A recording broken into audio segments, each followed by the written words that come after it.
कि एक बार त्रेता जुग माही शंभु गई कुंभज ऋषि पाई।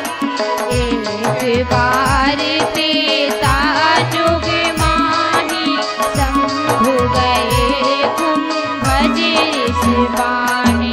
संग सती जग जननी भवानी पूजे ऋषि अखिलेश्वर जानी। संग सती जग जननी भवानी पूजे ऋषि अखिलेश्वर जाने।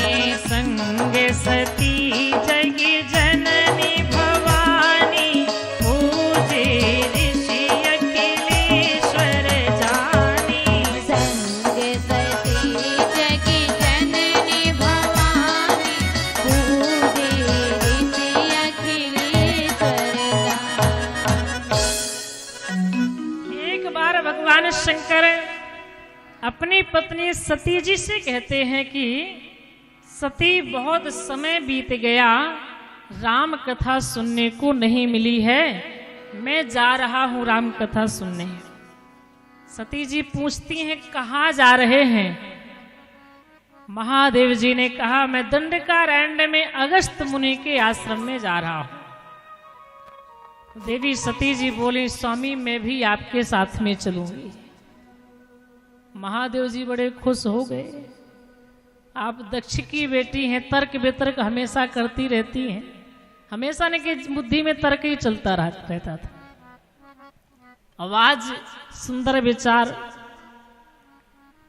आज कहती हैं हम भी कथा सुनने चलेंगे। महादेव जी बोले चलिए, तब तो बड़ी कृपा है भगवान की, आपकी आज कथा में रुचि दिखाई पड़ रही है, चलो। सती जी चलने को तैयार हैं। ध्यान रखिएगा, कथा वैसे सभी को सुनना चाहिए, कथा सबको जरूरी है, लेकिन हम माताओं को बहुत जरूरी है। सबको जरूरी है लेकिन हमें बहुत जरूरी है, हमें जरूर सुनना चाहिए। क्यों? क्योंकि इस कथा में बताया जाता है कि परिवार में कैसे रहना है, और परिवार को बनाने में बिगाड़ने में सबसे ज्यादा हाथ हमारा आपका ही रहता है। चाहे तो बढ़िया बना दे और चाहे तो बढ़िया बिगाड़ दे, है कि नहीं? अगर कौशल्या जैसे भाव है तो बढ़िया बना देंगे, और कैकई जैसे भाव है तो बने बनाए घर को बिगाड़ देंगे। कितना बढ़िया सब था अयोध्या में, लेकिन माता कैकई जी की बुद्धि को मंत्रा ने फेर दिया। मंत्रा के कुसंगे में पड़ गई और सब तहस नहस हो गया। सीताराम लक्ष्मण जंगल चले गए, महाराज की मृत्यु हो गई, माताएं सब परेशान, अयोध्या अनाथ। तो घर को बनाने में और बिगाड़ने में हम माताओं का ही ज्यादा हाथ रहता है। चाहे तो बढ़िया बना दें, चाहे तो बढ़िया बिगाड़ दें। एक बात मुझे याद आ रही है,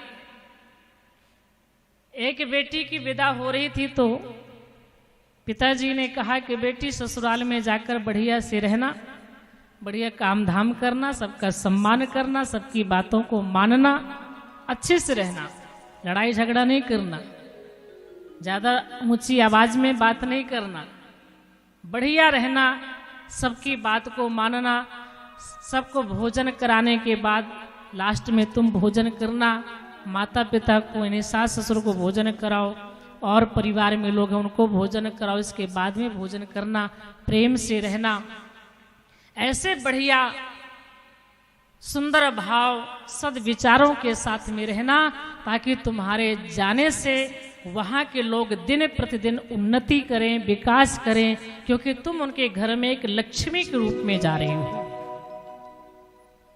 बेटी और बहू ये लक्ष्मी का स्वरूप है। जब बहू घर में आती है तो ये हमारे घर में लक्ष्मी के स्वरूप में आती है, तो लक्ष्मी बनकर के ही रहना, ऐसा घर में रहना प्रेम भाव से, ताकि तुम्हारे जाने से ससुराल में दिन प्रतिदिन उन्नति हो, विकास हो, हर कार्य में उन्नति हो। बेटी ने कहा ठीक है पिताजी। ससुराल गई, 1 महीने बाद वहां से जब लौट करके आई तो पिताजी ने पूछा, बेटी तुम्हारे जाने से वहां कुछ उन्नति हुई है, कुछ विकास हुआ है, कुछ बढ़ोतरी हुई है? बोली हाँ पिताजी। क्या हुआ है? उसने कहा जब मैं ससुराल में गई थी तो एक जगह गैस चूल्हा रखा हुआ था, एक रसोई थी, एक ही जगह भोजन बनता था, और हमने जाकर के 4 जगह चूल्हा रखवा दिए। हमने कहा सासू माता तो आप अपना भोजन बनाओ, जेठानी जी आप अपना बनाओ, देवरानी जी आप अपना बनाओ, हम अपना बनाएंगे। 4 जगह चूल्हा रखवा दिए। तो अभी बताओ पिताजी ने जो उपदेश दिया उसका सदुपयोग कि दुरुपयोग? तो ऐसा नहीं होना चाहिए। अगर वह सत्संग में गई होती, कथा सुनी होती, सीता जी के चरित्र को उसने सुना होता, अनसुईया के चरित्र को सुना होता, माता कौशल्या जी के भाव को अगर सुना होता तो वह परिवार को जोड़ करके रखती, परिवार को तोड़ करके ना रखती। इसलिए कथा सुनना बहुत जरूरी है। एक कथाएं हम आपको विषम परिस्थिति में संबल प्रदान करती हैं, शक्ति प्रदान करती हैं। इसलिए इन कथाओं को जरूर सुनना चाहिए। ये सती जी जो है राजा दक्ष की बेटी हैं, और दक्ष बड़े अभिमानी थे, बहुत अभिमान था। और जब इन्हें दक्ष प्रजापति बनाया गया तो तब से तो इतना अभिमान की धरती को देखकर चलते ही नहीं थे। जब प्रजापति बनकर के सभा में गए तो जितने सभा में लोग बैठे थे, देवतागण बैठे थे, सब उठ करके खड़े हुए। भगवान शंकर तो भगवान श्री राम के ध्यान में मग्न थे, राम राम जप रहे थे, वो खड़े नहीं हुए तो दक्ष जो है उन्हीं पर बरस पड़े। 100 लोग उनके सम्मान में खड़े हैं तो उन्हें दिखाई नहीं पड़ा, एक व्यक्ति बैठा है वो दिखाई पड़ा कि ये क्यों बैठा रह गया। 100 लोगों का दिया हुआ सम्मान वो प्राप्त नहीं कर सके।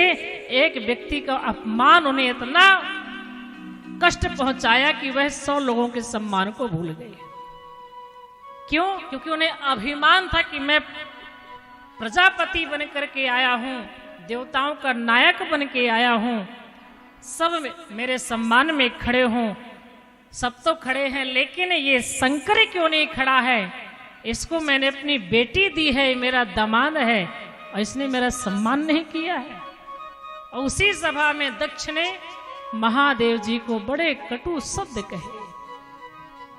लेकिन भगवान तो भोले भाले हैं, वो कहते हैं मुझे ना किसी का अपमान लगता ना सम्मान लगता है, मैं तो सम हूं, भगवान के नाम में मस्त हैं। उन्हें पता ही नहीं है कि कौन आया कौन गया, कौन क्या कह रहा है, वो तो सहज भाव में भोले भाले बैठे रह गए। तो दक्ष प्रजापति को बड़ा अभिमान अहंकार, और उनकी बेटी सती है तो पिता का कुछ ना कुछ अंश तो बेटी पर भी है, होता ही है। माता पिता का अंश बच्चों पर जाता ही है, कुछ ना कुछ संस्कार तो जाते हैं, स्वभाव जाता है, विचार मिलते जुलते रहते हैं। तो दक्ष के संस्कार सती पर पड़े हुए हैं, तो सती की बुद्धि में भी तर्क वितर्क चलता रहता था। लेकिन आज कथा सुनने की जब जिज्ञासा प्रकट करते हैं कि मैं भी आपके साथ में चलूंगी, तो भगवान शंकर बड़े प्रसन्न होकर सती को लेकर चल दिए। महादेव जी जब चलते हैं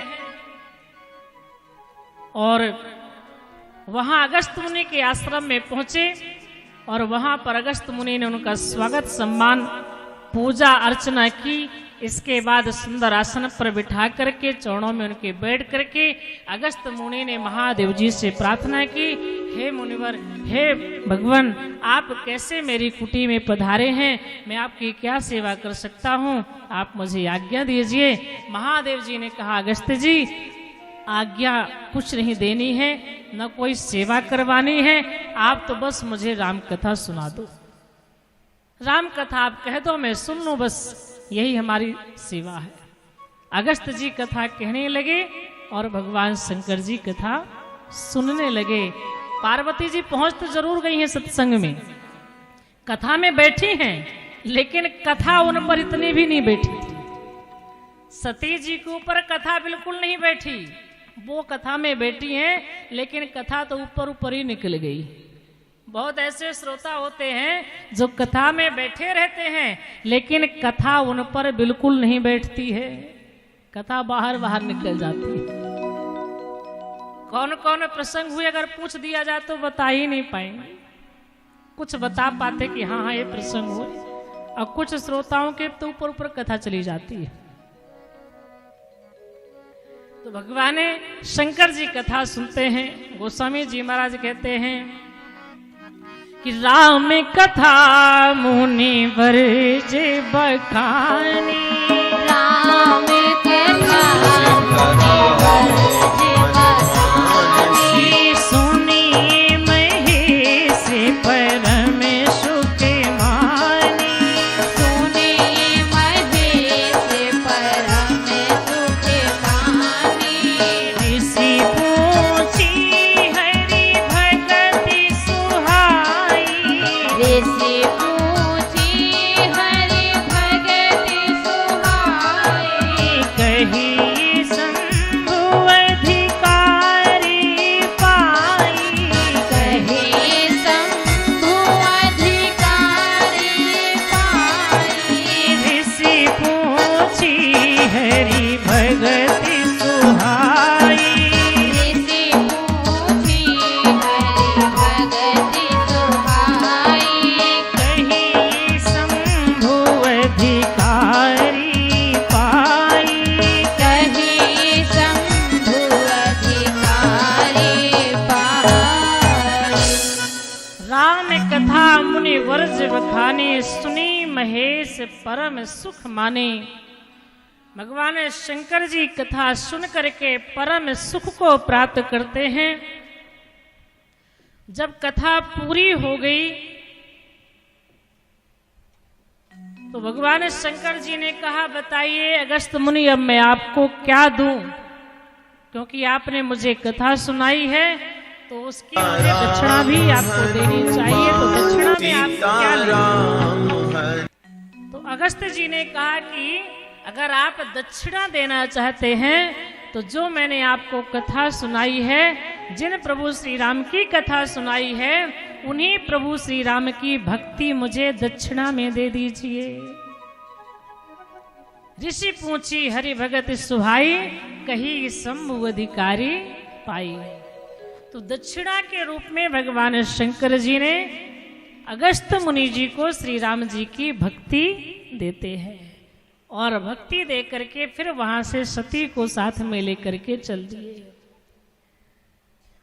अब जब सती को लेकर चलने लगे और कथा में उन्होंने सुना है कि राम जी का अवतार हो चुका है, प्रभु इस समय वन में ही विचरण कर रहे हैं, वन में प्रभु लीला कर रहे हैं।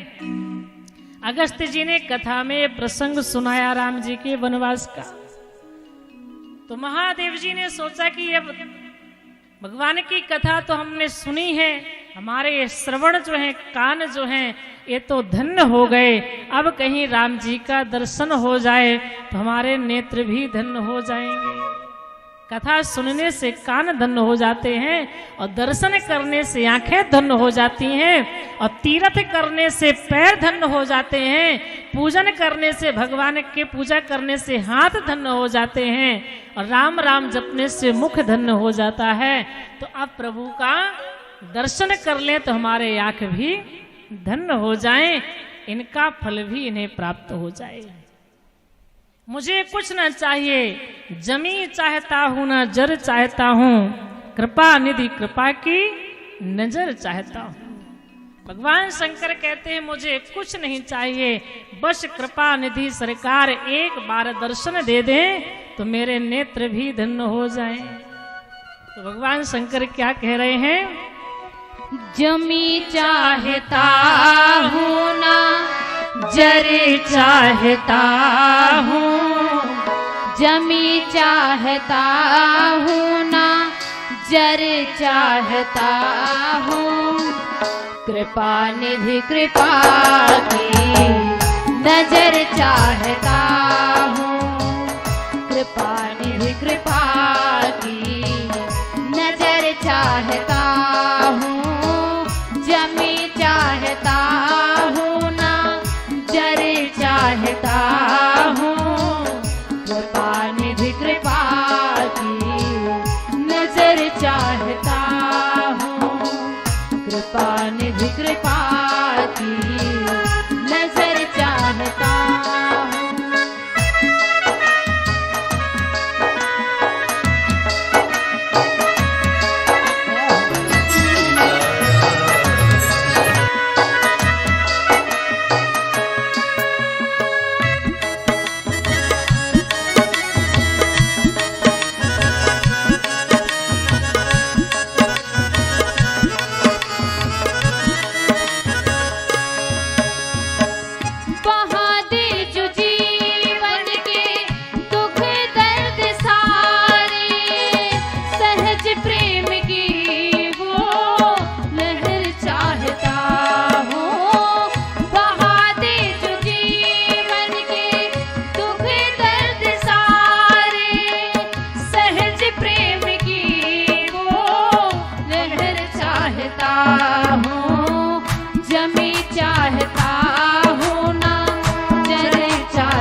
निवेदन करते हुए भोलेनाथ क्या कहते हैं कि प्रभु जीवन में जग से गुजरने से पहले और आपकी एक दृष्टि चाहता हूँ, वो भी कैसी।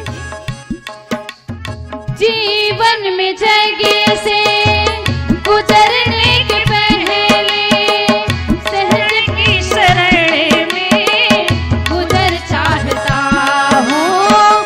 जीवन में जग से गुजरने से पहले चरण की शरण में गुजर चाहता हूँ। जमी चाहता हूँ ना जर चाहता हूँ। कृपा निधि कृपा की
जनी चाहता हूं न जर चाहता हूं, कृपा निधि कृपा की नजर चाहता हूं।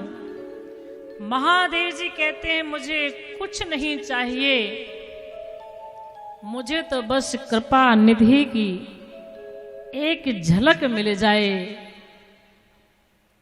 गोस्वामी जी मानस में लिख रहे हैं, महादेव जी यही सोचते जा रहे हैं। तेहि अवसर भंजन मही भारा, हरि रघुवंश लीन अवतारा। पिता बचन तज राज उदासी, दंडक बन विचरत अविनाशी। गुप्त रूप अवतर्यो प्रभु, गए जान सब कोय। शंकर उर अति क्षोभ, सती न जानहि मरम सोई। तुलसी दर्शन लोभ, मन डर लोचन लालची। हृदय विचारत जात, हर कही विद दर्शन होए। गुप्त रूप अवतर्यो प्रभु, गए जान सब कोय।